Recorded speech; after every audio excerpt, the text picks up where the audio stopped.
Bem-vindos ao podcast Vozes do Saber. Eu sou o João Marcos e hoje nós vamos conversar com o pastor Elcio. Pastor Elcio, ele é pastor da Igreja do Evangelho Quadrangular e também ele é assessor do vereador Zezinho Tapeceiro aqui em Vargem Grande Paulista. Boa noite ou bom dia, pastor. É um prazer estar aqui, né? E eu quero cumprimentar todos aí que vai estar acompanhando esse podcast. É uma oportunidade. Eu agradeço. Beleza. Bom, gostaria de lembrar você que curta, comente e compartilhe o nosso canal, porque isso ajuda bastante no alcance do programa, tá? E se você ainda não é inscrito, por favor, inscreva-se e clica no sininho, assim você vai receber notificações dos novos episódios, tá? O podcast ele é oferecido pelo Colégio Cognos. O Colégio Cognos ele é um colégio com princípios e valores cristãos. Aqui no colégio a gente usa sistema Mackenzie de ensino, tem aulas de tecnologia, robótica, educação financeira, tem um ambiente muito bom, né? Porque a gente trabalha com os princípios cristãos, então é um ambiente onde não tem bullying, não tem palavrão, não tem briga, nada dessas coisas. E quando tem, a gente trabalha e resolve internamente, evita problemas, né, para os alunos. Então, é assim que o colégio trabalha. Então, se você, inclusive, é cristão, né, deveria colocar teu filho aqui, tá? Também ele é oferecido pela Rivan Store. Rivan Store comercializa roupas femininas, tênis em geral, semijoias e também tem uma parceria com a grife Tássia Cristina. Tem umas roupas bem legais mesmo. E a Zione, que é a que cuida de todo esse ambiente aqui, né?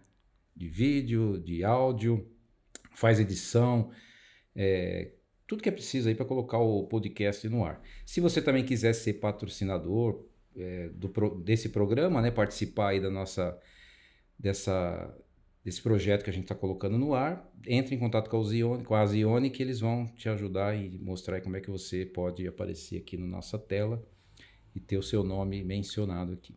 Antes da gente começar, eu queria te dar uma lembrancinha aqui do nosso... Isso é muito bom. Isso é bom. Isso é muito bom. Essa lembrança aqui, ela é oferecida também pelos... Oferecida não, né? Eles que fizeram, né? O Personalizados L&F. Pode abrir aí. Obrigado. Sim. Gostei, hein? Você coleciona caneca? Eu tenho algumas, eu não coleciono, não? tenho algumas. Tem algumas, então. Quem fez essa caneca foi o Personalizados LF. Vai ter os créditos dele aqui embaixo, né? E são gente boa, viu? Fizeram rapidinho, entregaram aqui. Tem bastante coisa lá que eles fazem de brindes e canecas. Legal. E tal. Bem bacana. Isso é muito bom. Quiser fazer lá para as campanhas políticas, né? Não sei se pode mais. Não pode? Não sei se pode. Bom, se puder, Personalizados LF, tá?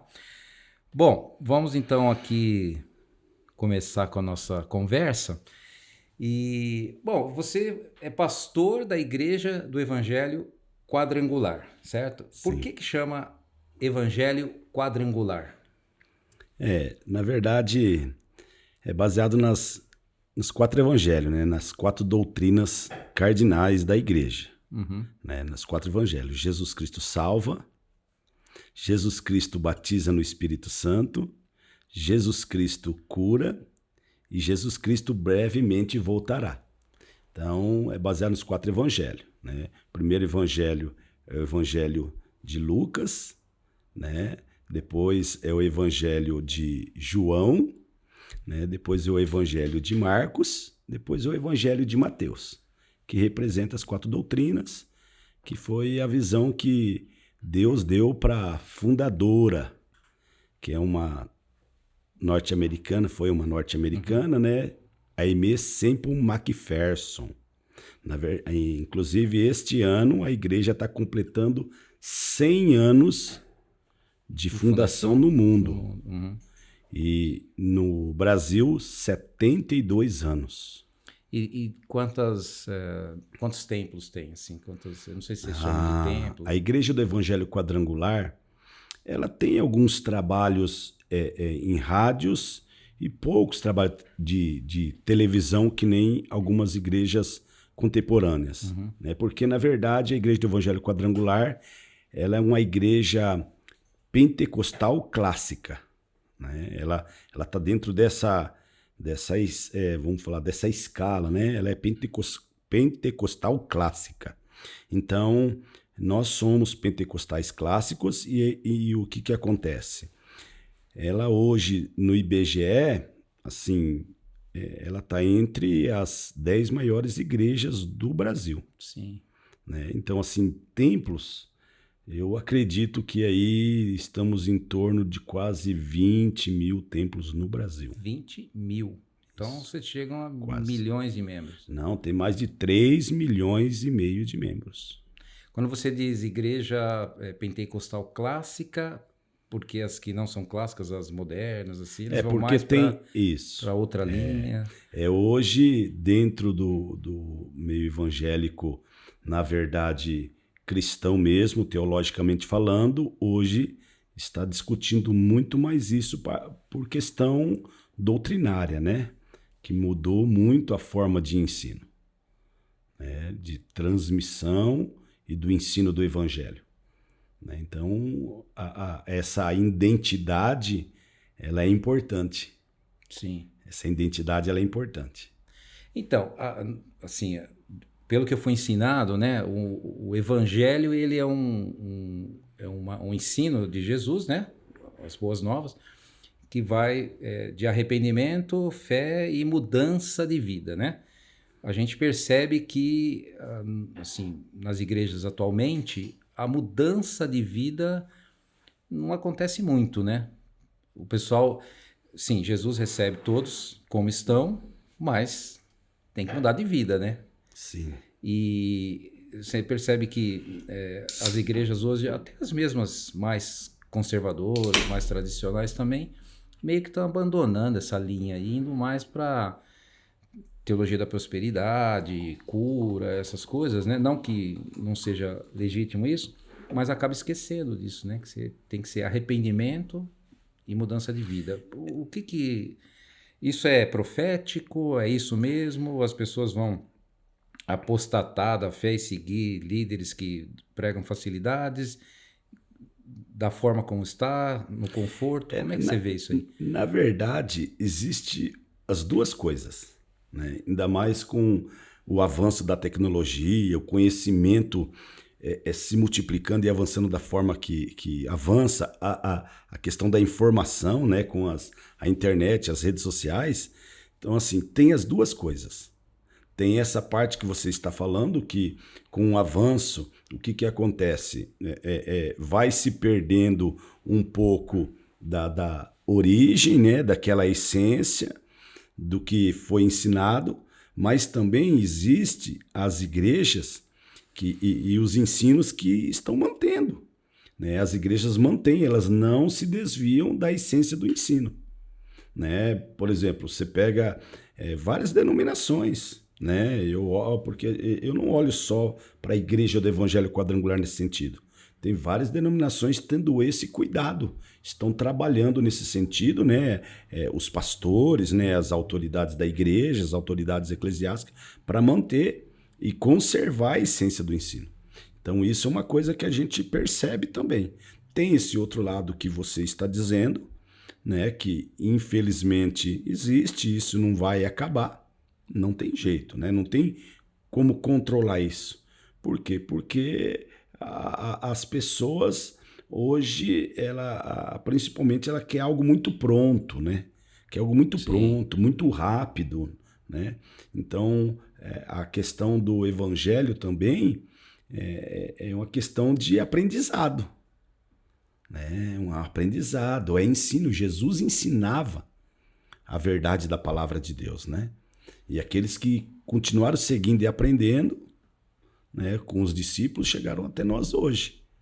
Sim, Então, antigamente, tinha muita igreja que tinha escola bíblica dominical, ou escola dominical, né? Onde era ensinada a palavra, o pessoal estudava e tal. Hoje, basicamente, é difícil você ver uma igreja que tem. Normalmente é o culto, muita música, muita dança, pregação, mas a escola, o pessoal estudar, abrir Bíblia, né, estudar os evangelhos, o Velho Testamento, as relações entre os testamentos, é meio que... É que eu vejo que não existe uma divulgação disso, mas há um engano nessa informação. É. Por exemplo, inclusive as igrejas tradicionais e as igrejas pentecostais clássicas, tá? E vamos dizer assim, algumas tradicionais renovadas, elas manteram o foco baseados na igreja primitiva, que é o ensino nas casas. Ensino nas casas. Então, hoje, as igrejas trabalham muito com grupo pequeno nas casas. Né? Com a Bíblia e material didático. Específico, ensinando doutrinas bíblicas. Né? Tá. E isso é semanal. Isso é semanal. Então, assim, essas igrejas, elas não perderam isso. Mas saiu da igreja, do templo ali, do domingo, e foi para os pequenos grupos. Essas igrejas, elas têm culto. Elas têm culto 2, 3 vezes por semana. Mas os outros dias... Estudo. Por exemplo, hoje é terça-feira. A terça-feira, hoje, tem vários grupos em casa funcionando na igreja que eu sou pastor. Então, isso é muito importante. Né? Então, está funcionando. Ontem teve ensino, hoje também teve, amanhã também tem. Hoje funciona uns 4, 5 grupos desse. Amanhã tem mais uns 3, 4. Quinta-feira e assim por diante. E de sábado. O pessoal que é líder, ele é treinado. Ele é treinado. Ele é treinado, né? Ele é treinado. São obreiros treinados. Eles passam por cursos básicos e depois se aperfeiçoam de teologia, de aprendizado bíblico, né? Eles são treinados. Existe uma passagem nos evangelhos que Jesus disse que o evangelho seria pregado em todo o mundo, então viria o fim, né? A gente sabe que acho que 1/3 da população mundial nunca ouviu falar do evangelho, né? Você acha aí que com esse crescimento da internet e canais, hoje você abre um canal qualquer aí, né? Abre o YouTube, não um canal qualquer, mas abre um canal e estão falando do evangelho. Rodrigo Silva mesmo vive nesses podcasts falando sobre Bíblia, tem pastores pentecostais, estudos bíblicos, tal. Você acha que a internet vai ser esse meio que permita que todo mundo ouça o evangelho para que cumpra essa palavra de Jesus? Eu acredito que ela é uma ferramenta que pode ser usada para isso, mas não vai ser só ela. Porque o evangelho, para ser anunciado para uma pessoa, a pessoa precisa receber esse anúncio de forma completa. Né? Ainda tem muita gente que não conhece Jesus Cristo como Filho de Deus. Né? Que Jesus Cristo é o Filho de Deus encarnado, que veio para morrer na cruz, no lugar do pecador, né? E ressuscitou para dar vida eterna. Né? Então veja só, muita gente não ouviu o plano da salvação de forma completa. Até um pouco tempo, uma irmã lá da igreja, ela veio lá da Bahia, ela já tinha ido numa igreja evangélica, ele já tinha ido, na verdade, em várias igrejas, várias vezes. Só que quando ela veio para cá, que ela foi participar de um grupo pequeno desse, ela falou que nunca tinha ouvido falar de Jesus como ela ouviu. E aí nós perguntamos para ela como que ela ouviu. Aí ela foi citando. Então foi apresentado o plano de salvação para ela. Então, quando fala que esse evangelho vai ser ouvido no mundo inteiro, depois disso será o fim, então ele vai ser pregado. Então ele vai ser pregado realmente que Jesus Cristo é o Filho de Deus. Né? Então, que veio para morrer na cruz do Calvário para realmente libertar o ser humano do poder do pecado, né? E dar vida eterna. Então, uma vez eu vi um estudo de um pesquisador evangélico, né? E ele disse o seguinte, que quando ele era pequeno, ele saía de casa e ia até a igreja e ao longo do caminho, basicamente, ele só via a casa dele e a igreja. não tinha nada no meio. Tinha só os bairros e tudo, as casas, os quarteirões. Passados uns 15, 20 anos, ele começou a contar quantas igrejas ele encontrava da casa dele até a igreja que ele costumava ir. Então hoje você vai passando pelos bairros aí mais humildes, até bairros melhores aí também. Cada quarteirão tem 3, 4 portas que é aberta uma igreja lá. Contudo, o mundo não está melhorando.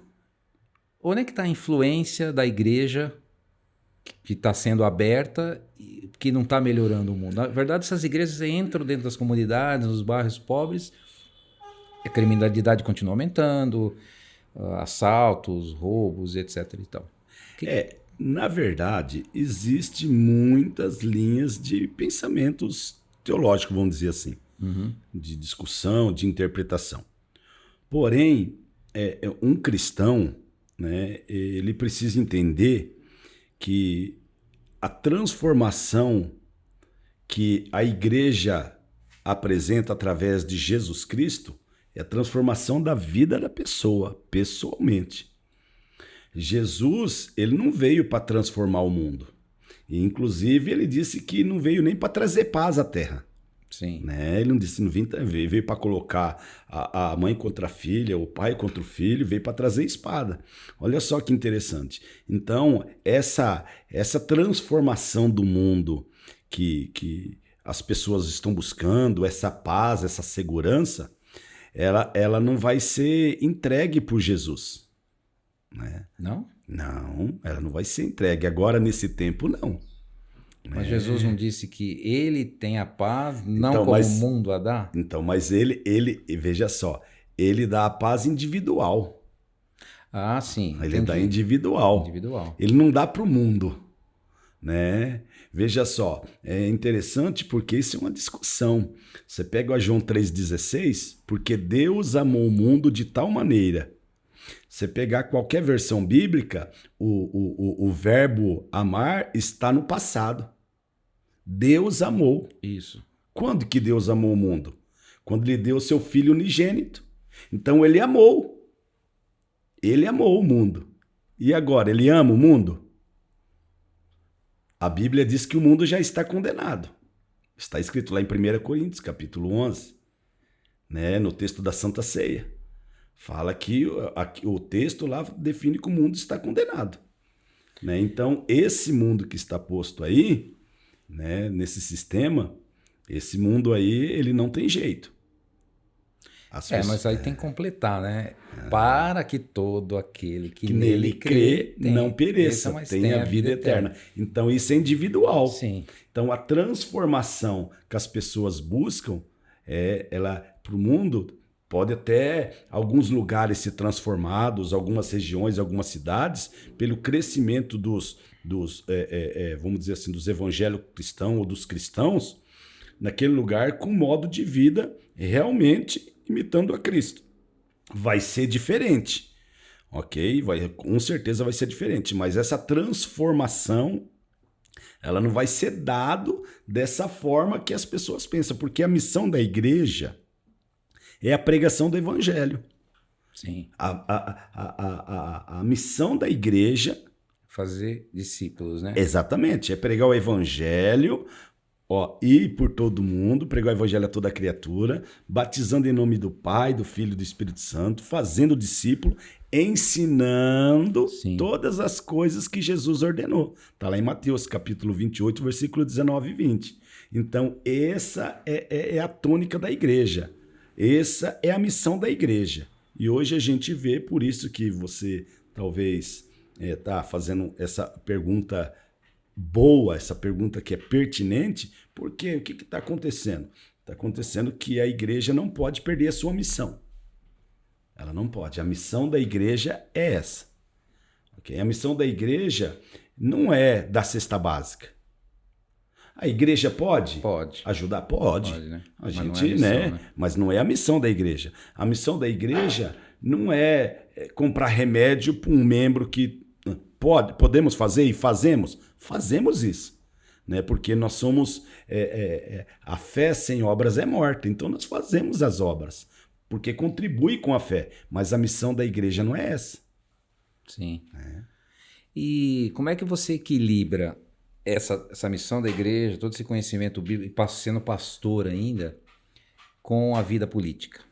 Que a gente sabe que a vida política, né, pelo que a gente vê no jornal aí, não estou falando nada, não estou acusando ninguém, mas a gente vê um monte de escândalo e tudo envolvido com gente da política. Como é que você, como pastor, você prega isso lá dentro lá no gabinete do vereador? Esse podcast vai me deixar numa saia justa, né? Não, vai mas nada. Tudo bem.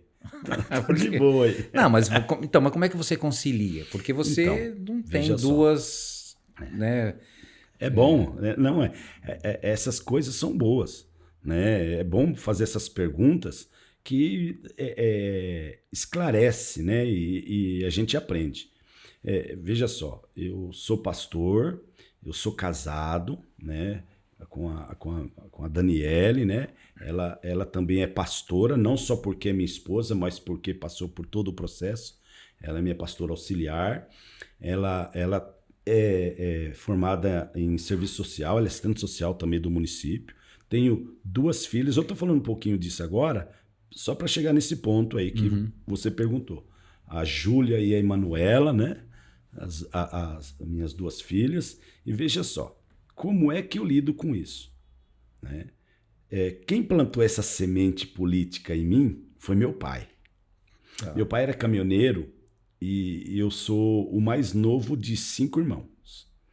E meu pai, eu era muito apegado com ele. Então, quando ele chegava de viagem, meu pai era aquele caminhoneiro que ele viajava para Manaus de caminhão. Naquela época ainda que essas rodovias que foram feitas agora, no mandato do governo passado, que foi completada, ele era tudo de terra. Meu pai levava 40 dias para ir e para voltar. Era 20 dias para ir e 20 dias para voltar. Então, quando ele voltava, eu ficava muito junto dele. Então, ele acordava tipo 6, 7 horas da manhã e eu tinha mais ou menos 6 anos, 7 anos. E eu sempre conto essa história porque eu acho legal, né? Uma história que marcou. Meu pai sentava num sofá único, né, de uma pessoa, e eu deitava num sofá grande e ele ficava falando. Tá vendo, meu filho? Tá vendo? E ficava falando das notícias políticas e econômicas, né? Sou economista formado, né? E não sabia, não. Sou economista formado pela Universidade Metodista de Piracicaba. Legal. Né? Então, veja só, ele plantou isso em mim. Então, desde que eu fui para a escola, até no colegial, eu sempre fui envolvido com Grêmio. No banco tinha essa questão também, eu também fui envolvido, que eu trabalhei muito tempo no banco. Depois eu fui, né? Tinha o Grêmio Estudantil, tinha todas essas coisas, né? DA da faculdade. Tinha o departamento de economia da faculdade, eu também estava envolvido, né? Então, eu fui envolvendo com isso. E essa semente política foi ele que plantou. Então, aí quando eu cheguei na igreja, que Jesus me chamou, a igreja do Evangelho Quadrangular, ela é uma igreja bem politizada. Ela tem um projeto de cidadania já há muito tempo e é estatutário, né? Isso está no estatuto da igreja. Tá. E aí a igreja, então, na verdade, a igreja do Evangelho Quadrangular no Brasil, ela é uma das pioneiras nessa área, né? Então, inclusive, só para destacar aqui, nosso projeto, né, é a gente motivar, né, os irmãos, inclusive algumas pessoas, pastores que têm o perfil, ok? Que a gente tem que identificar isso é importante para se envolver. Né? Com a política. Com a política. Então, aí, quando eu fui para a igreja tem nesse projeto. Esse projeto, né?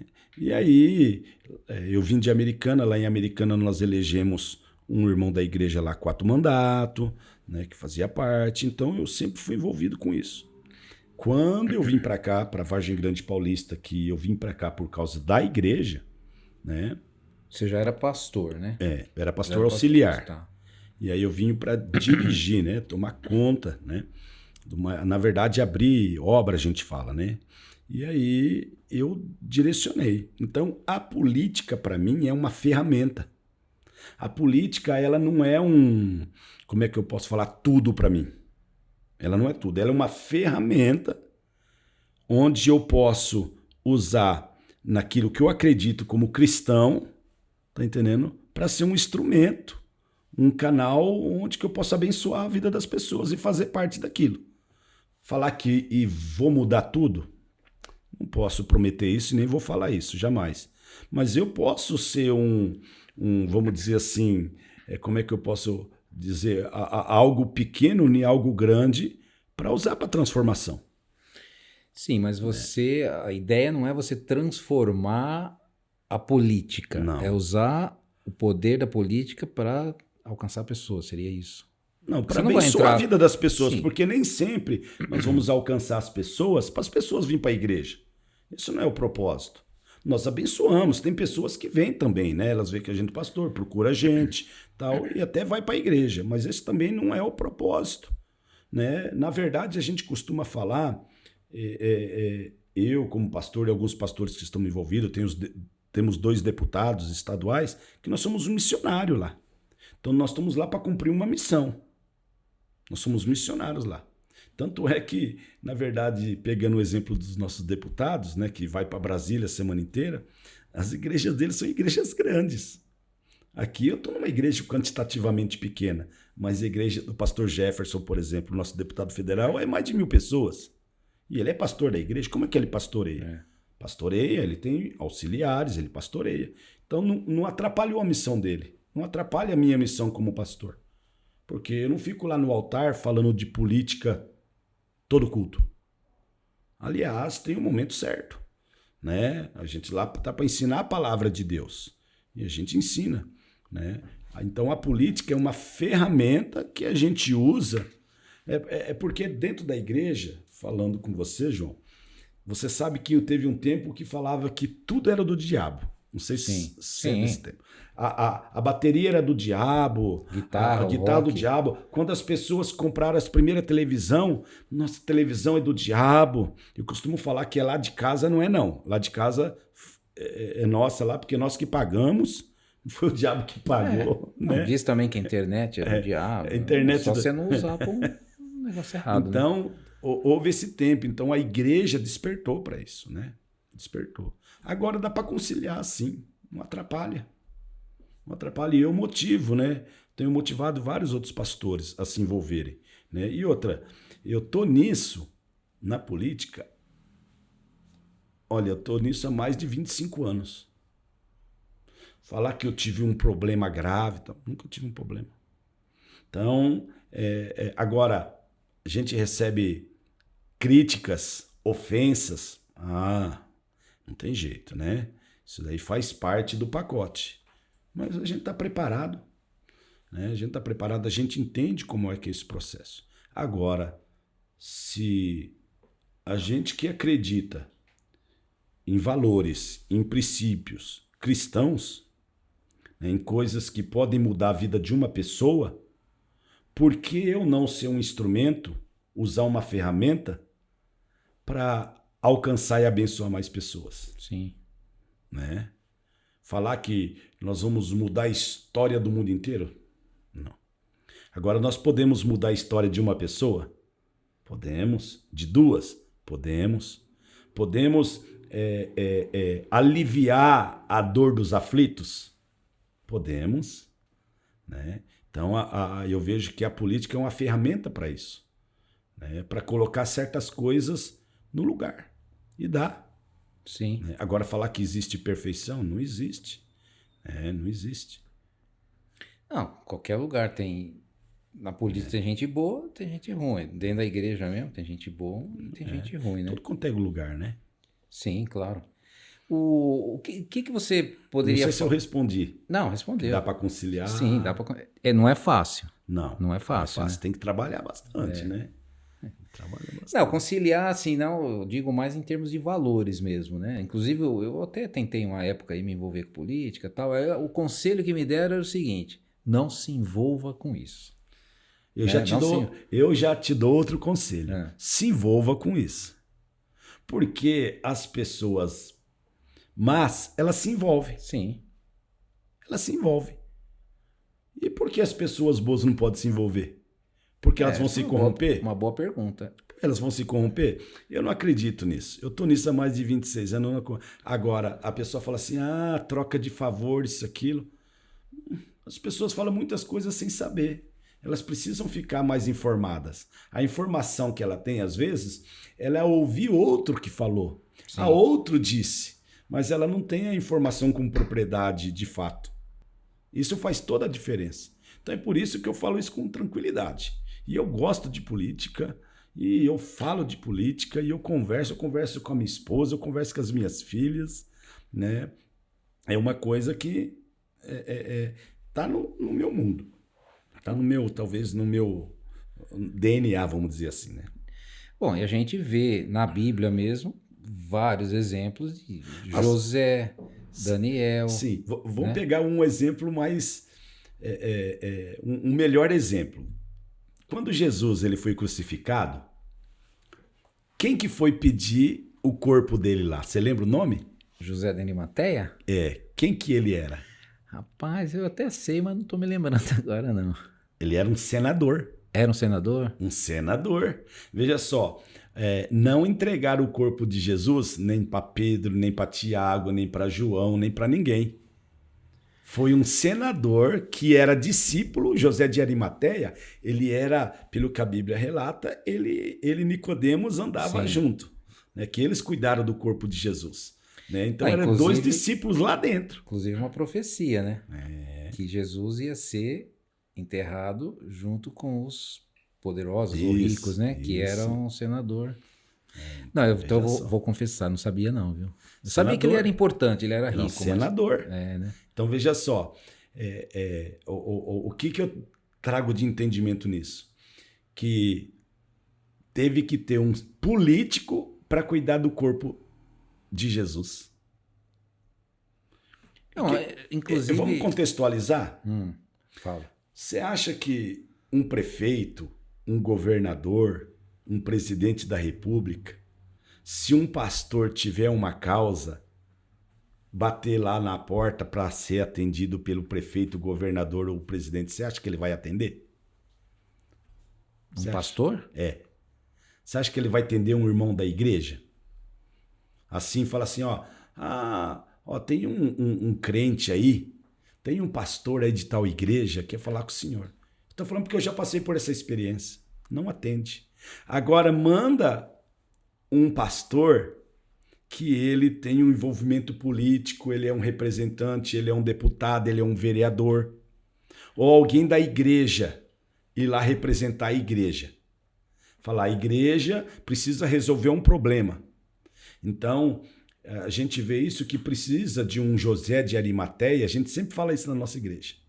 Precisa de um José de Arimateia para cuidar do corpo físico da igreja, não do organismo espiritual, não da parte espiritual, mas da igreja física. Buscar os interesses, né? Exatamente, buscar os interesses da igreja física. Bem falado. Sim.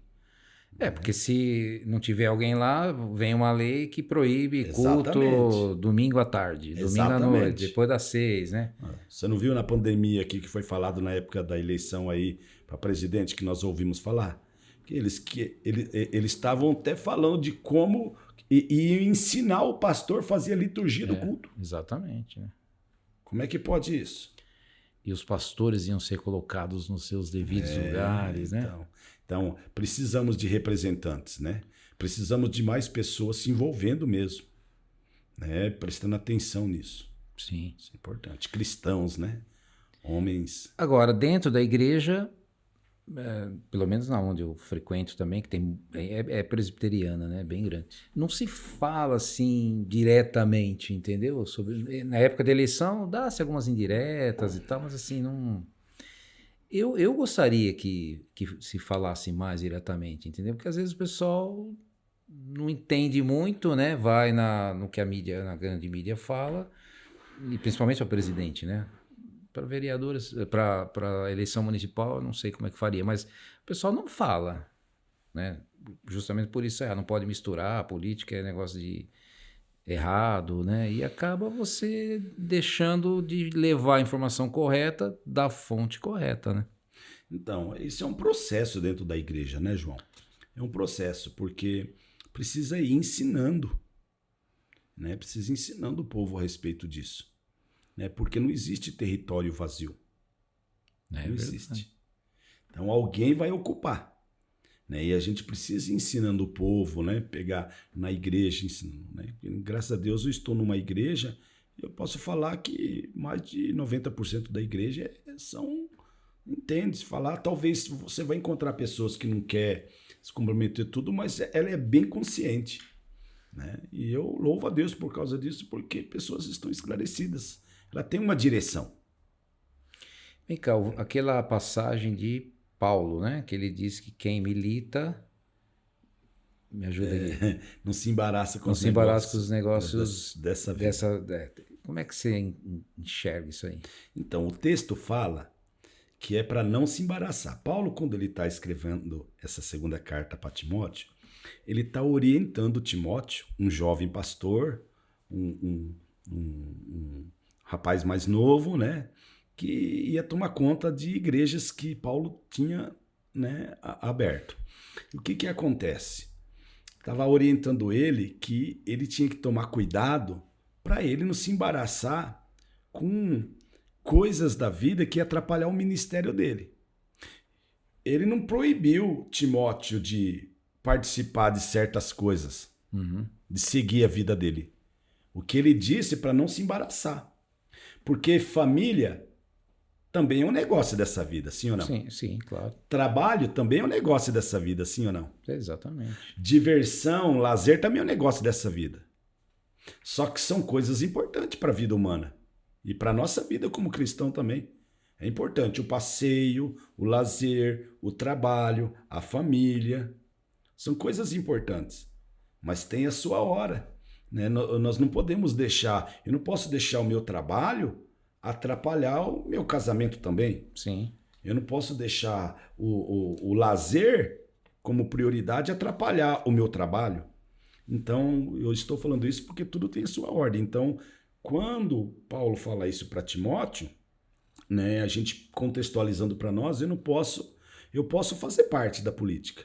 Não posso deixar ela me atrapalhar. À medida que ela está me atrapalhando, aí eu tenho que avaliar. Sim. Aí eu tenho que analisar, está me atrapalhando.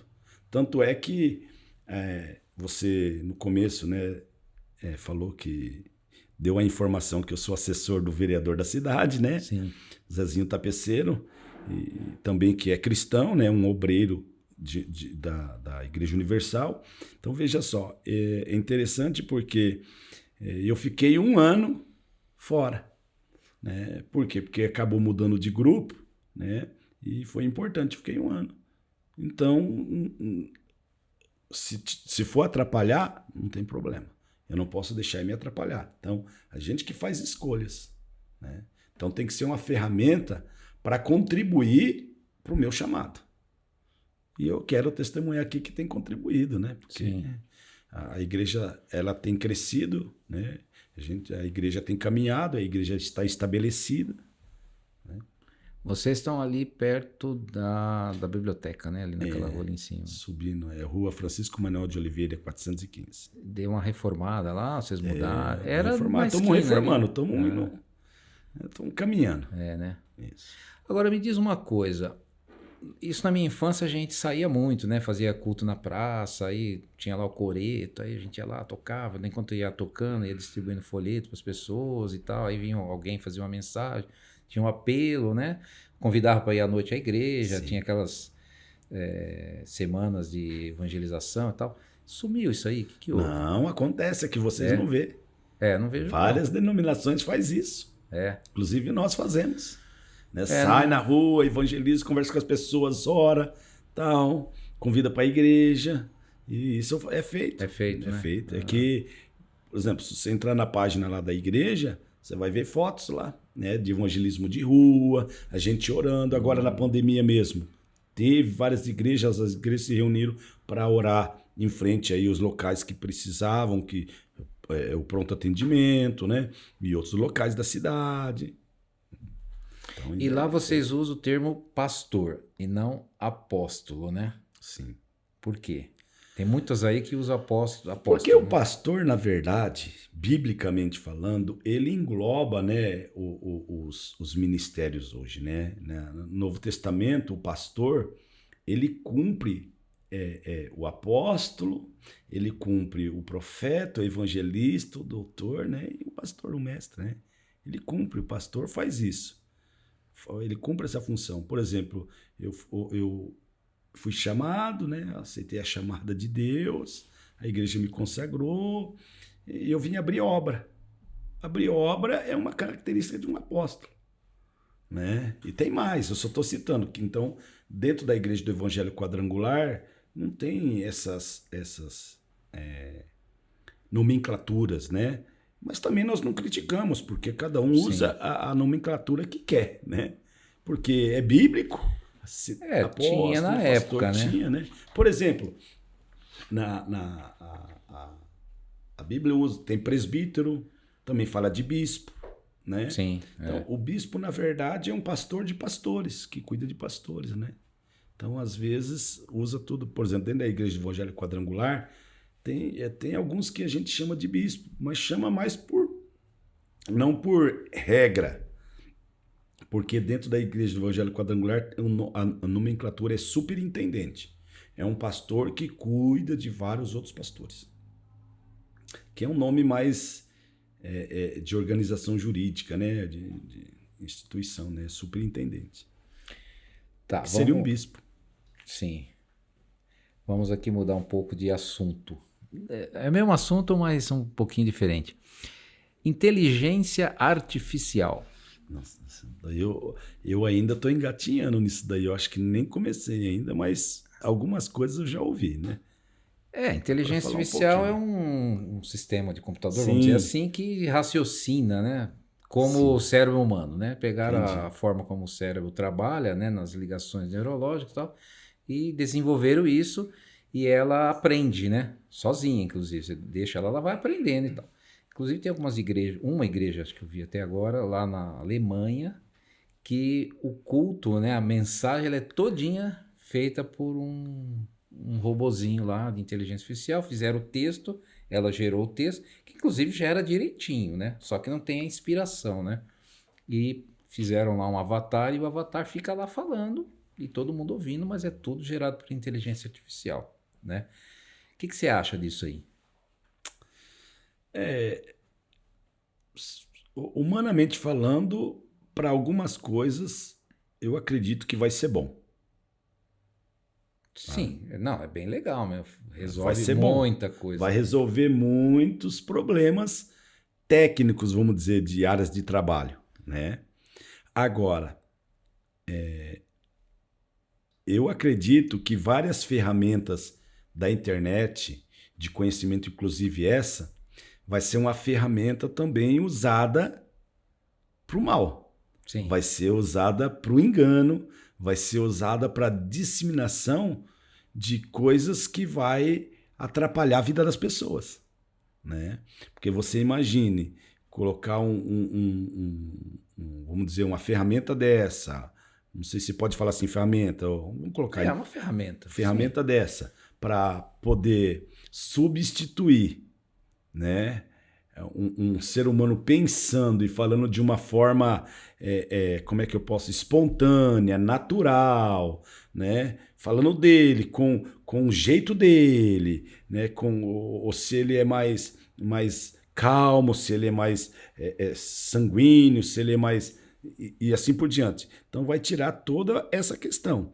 Então, veja só, as pessoas, elas são acostumadas a sempre ouvir, né, e aceitar aquilo que soa melhor para ela, né? Sim, Então claro. essas pessoas elas vão gostar disso, né? Porque o material vai ser preparado para quê? Para aquela. Para ela, né? Então eu acredito que para essas questões técnicas de trabalho e tal, ela vai ser boa, porém vai prejudicar também bastante ramo de atividade. Vai prejudicar, né? Porque, veja só, algumas profissões, elas tendem a desaparecer. né? Ou o profissional vai ter que ser vai ter que ter um aperfeiçoamento para lidar com essa. Vamos pensar. Um professor. Vamos pensar, o que ele vai ter que fazer? Né? O que ele vai ter que fazer? Ele vai. Porque talvez ele que vai preparar o material desse avatar. Né? Sim, ele vai dizer. Ele vai dizer. Para a inteligência preparar o material para ele. Mas todo mundo está preparado para lidar com a inteligência artificial? Não tá. Então essa é a questão. Né? Então eu acredito que vai ser um processo, mas esse é algo que eu ouvi alguns especialistas que eles estão numa encruzilhada, né? Na verdade, os cientistas que estão desenvolvendo, que estão trabalhando nisso, porque é algo perigoso, né? É algo que vai mudar realmente de uma forma absurda, radical a vida das pessoas. Sim. Então, e você acha que a gente tá... Porque a Bíblia fala, até Pedro fala, né? Que o pessoal dizia lá na época dele, né? Que as coisas continuavam iguais, desde os nossos pais, nada mudou, né? E Jesus, quando ele ressuscitou, e falou, né, o anjo falou, do mesmo jeito que vocês viram ele subir, ele vai voltar. Passaram-se 2000 anos, né? E ele não voltou ainda. O que falta para ele voltar? Segundo a Bíblia, do que eu acredito, fazendo parte de uma igreja pentecostal clássica, os princípios das dores já começou.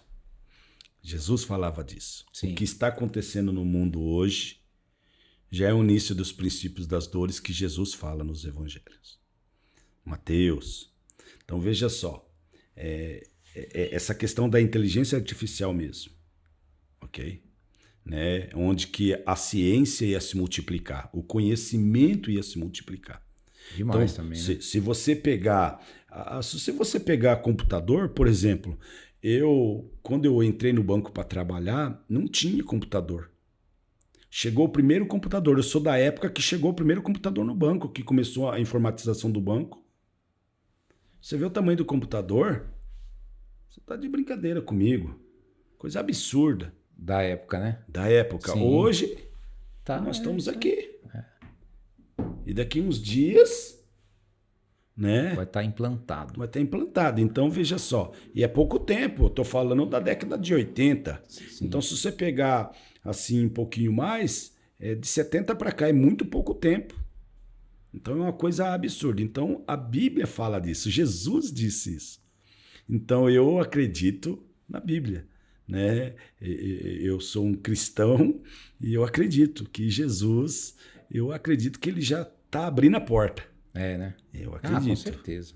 E eu estou esperando, né? Então vou continuar firme, pedir a graça e a misericórdia de Deus para mim e para todos, né? O povo de Deus continuar firme, né? E tentar anunciar, né? O máximo possível aí, né? O que a gente tem assim de informação que o pessoal passa da tecnologia, basicamente é a pontinha do iceberg. Eu acho particularmente que um monte de coisa já está prontinha, só que não fala, não tem ainda algumas condições para que tudo seja liberado, né? É que, na verdade, as pessoas, elas pensam que as coisas vai ser assim, ó. Vai bater na porta da casa dela ou vai vir no celular uma informação, fala assim, ó, você tá vendo isso que está acontecendo? É a volta de Jesus. E, na verdade... Um cristão que ele tem que ter é a palavra. Sim. Se ele tem conhecimento da palavra, ele vai ser uma pessoa ligada nisso. Agora, se ele não tem o conhecimento da palavra, né? E é até interessante porque lá em 1 de João, aproveitando, né? Tô aproveitando aí para também divulgar a palavra de Deus. É para isso mesmo. 1 de João, capítulo 5, versículo 11, 12 e 13, o que ele fala? E o testemunho é este, que Deus nos deu a vida eterna. E esta vida está em seu Filho. Quem tem um filho tem a vida. Quem não tem um filho de Deus não tem a vida. E João ainda acrescenta no 13, fala assim, estas coisas vos escrevi a vocês para que vocês saibam que vocês têm a vida eterna. Olha, por que eu cito esse texto? Eu gosto tanto, né? E a gente ensina. Porque João disse, ó, estas coisas vos escrevi, está escrito. Está escrito. Então, quem tem a palavra e tem o conhecimento dela, né? E segue como a gente segue a palavra de Deus, que é regra. Para um cristão deve ser regra é um manual de regra e Sim, prática. exatamente. Né? Então, tem jeito, tá aí. As coisas estão acontecendo, está nua e crua, né? Mas às vezes as pessoas não estão apercebidas. Exatamente. Por quê? Porque falta o conhecimento da palavra. Pastor Elcio, a gente tá chegando no final, né? Infelizmente o nosso tempo é limitado, né? Como é que foi aí? Deu para responder um pouco? Deu, mas não terminei ainda. Calma. Nossa. Não, eu tô terminando. Não, foi bem, tem bastante. Não, acho que você respondeu tudo que eu queria saber. E você quer deixar alguma palavra? Eu acho que sim, né? Uma palavra política para quem quer se envolver na política, os cristãos principalmente que querem se envolver. Se a política tem jeito e uma mensagem de salvação, uma mensagem que Jesus daria para as pessoas. Você tem 3 minutinhos. Olha, João, a Bíblia diz que uma lamparina, ela tem que ficar num lugar alto para iluminar. A vida de um cristão, ela tem que ser. Então, nós precisamos de pessoas com princípios fazendo parte, sendo luz. E eu confesso, eu encontro muitas pessoas sendo luz. Vim falar todo mundo igual? Eu não acredito nisso. Eu não acredito que nem os deputados lá em Brasília, os senadores, são todos farinha do mesmo saco. Eu não acredito nisso. Tem pessoas boas trabalhando, tem pessoas de Deus, tem pessoas de várias religiões fazendo bem. Né? Então eu acho que a pessoa ela precisa realmente usar aquilo que ela acredita de bom e ela ser uma luz e brilhar. Mas ela tem que fazer parte, né? Assumir responsabilidades e se comprometer, né? Sabendo que não é fácil, né? Não é fácil. Então, uma palavra política eu vou deixar, vou motivar as pessoas a fazer parte, né? E outra, as pessoas, ela acreditar nas pessoas. Nós precisamos acreditar nas pessoas. Agora, o que parece que as pessoas estão buscando pessoas perfeitas. Nós não vamos encontrar pessoas perfeitas. Sem nenhuma falha, sem nenhum erro. O que nós precisamos é buscar pessoas imperfeitas que esteja disposta a fazer a coisa certa. Faz, né? E isso faz parte, né? Porque Jesus escolheu 12, os 12 imperfeitos. Sim. E nós estamos aqui falando do Evangelho, falando da Bíblia Sagrada, que é a palavra de Deus, né? Então, politicamente, eu falaria isso, uma mensagem de salvação, que as pessoas elas busquem se aproximar de Deus, né? Elas busquem uma igreja onde que a Bíblia é pregada, Jesus Cristo é honrado, né? E tomar uma decisão realmente, porque só Jesus Cristo pode salvar a alma do homem e provocar uma mudança de verdade de dentro para fora. Só Jesus Cristo, o Filho de Deus, né? E brevemente ele voltará. Ele vai voltar para buscar a sua igreja. Amém? Amém. Muito bom. Nós vamos voltar a conversar mais sobre Bíblia, que tem muita coisa para falar, né? E muito obrigado aí pela sua presença. Achei que o papo foi muito legal. A gente acaba se conhecendo aí no dia a dia só e acaba não conversando muito, né? Que inclusive eu tô devendo esse papo com você faz tempo, né? Eu sempre falo que eu vou conversar e nunca dá, mas tá vendo? O podcast foi bom por causa disso, né? Muito bem, muito obrigado pela sua audiência. Espero que você volte, né? Novamente, curta, comente aí o que você achou, se tem alguma dúvida que você tenha, a gente leva o pastor. O pastor é um amigão meu. A gente tá junto aí faz tempo, né? Nessa luta aí. Aqui no colégio a gente diz que a gente transforma o mundo um aluno por vez. É isso aí. Né? E lá ele vai transformar o mundo um eleitor por vez. E na igreja vai transformar o mundo um discípulo por vez. Tá bom? Muito obrigado. Deus abençoe cada um de vocês. E até o próximo programa.